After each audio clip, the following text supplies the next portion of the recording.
bụ Sister Chizie, abụkwa n'onye Igbo, abụ m Nwaada Chizie. Ife onyonyo a na-eme achọrọ m iji Igbo wee mee nye maka na ihe gbasara anyị ịghọta. Ụmụ Adoras, ụmụ ikuku bịanụ nso. O abụ m na Adora, abụkwa m nwa ikuku. Anyị na-ajụ n'ike otu unu si wee na-erube isi na-eso ọzụzọrọ ụkwụ nzukọ Katọlik n'ife unu na-eme, mana unu mekwe nke ọjọọ. Anyị agwa unu enwere ife onyonyo mfu na-efegharị na efele mba ụwa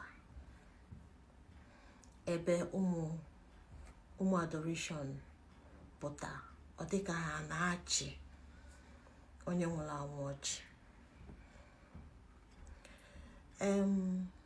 Ya bụ ihe wutere m.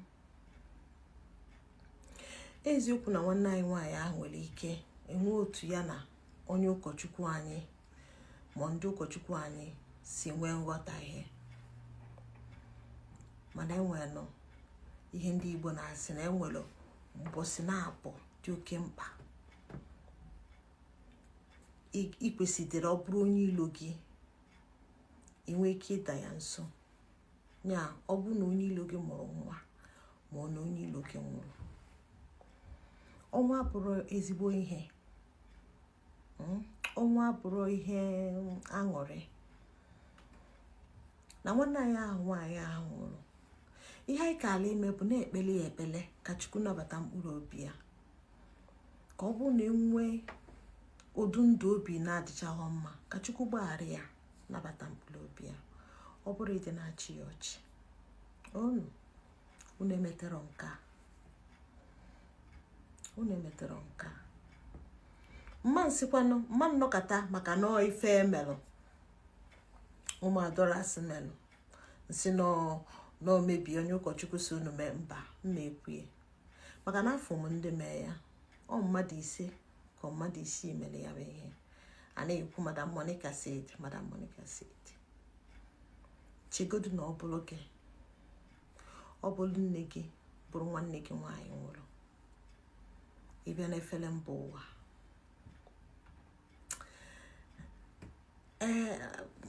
Ọ dịkwanụ m ka ya amasịcha gị, ọkwa ịghọta. Eziokwu na-enwere amụma ebulu, mana ịma nji maka na ị chọrọ igosi ụwa na-ebuga amụma ị na-achịzi nwanne gị ọchị mgbe ihe mwute na-eme ya. Ụmụ ikuku unu emetara nka unu. Onye ọbụla so mee ihe ahụ, biko ihe eje nkwupụta maka ya. Jee ka onye ụkọchukwu gbazie ego unu kọwalụ gị. Enwekwara ihe a na-akpọ mgbaghara. Ihe ọ nọọsọ ya ma enwere ike onye ụkọchukwu nwanne anyị nwoke Fada Mbaka agbaalụ gị ya, iburuzie n'isi na-efegharị. Ọtụtụ mgbe ọkpọkwa na efere mba ụwa ya emesicha ife niile. Enwekwara ife ị ga-afụ mgbe ụfọdụ just mechie ọnọdụ ya, ghọta. Ya wutenego, mana ọlụ m obi ikwu eziokwu. Ya bụ ife unu mere adịrọ mma.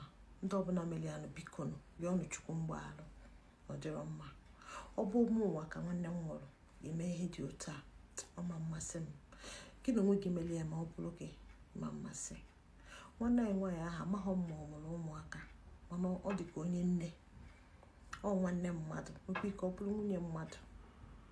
Ife ọbụla ụsọli ya mee, dị nwere anyị Jesu Kristi kụziri anyị ịgba alụ ndị megidere anyị. Biko ka anyị medebenụ unu. Daalụ nne, afụkwa m unu n'anya. Ka anyị na-akwado nzukọ ụka Katọlik, na-eme ife n'usoro na-erube isi ebe ndị isi nchụaja anyị nọ. Daalụ nne.